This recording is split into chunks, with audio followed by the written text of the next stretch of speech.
Proverbs 24:30-34 says, I passed by the field of a sluggard, by the vineyard of a man lacking sense, and behold, it was all overgrown with thorns. The ground was covered with nettles, and the stone wall was broken down. Then I saw and considered it. I looked and received instruction. A little sleep, a little slumber, a little folding of the hands to rest, and poverty will come upon you like a robber, and want like an armed man. See, walking in wisdom means taking care of business. We know that work left undone will pile up and cause us to miss big opportunities in our physical lives.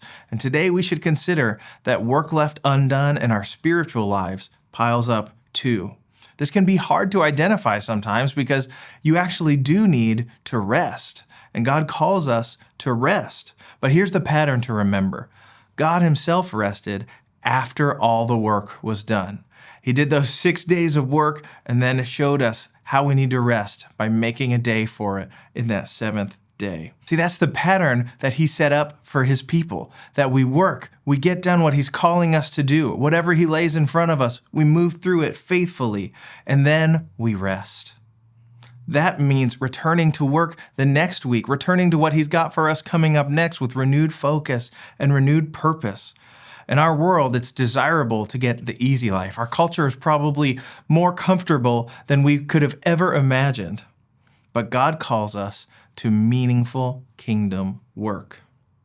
So is there something that God has given you to steward? Maybe it's a job or a relationship or a task or your yard or something that he's called you to work on in your spiritual life that you haven't given your all to. What would it look like for you to work as if you're working unto the Lord in that area of your life? Maybe your next step today to worship God is to pick one of those things that God has asked you to do and to do it with all your heart.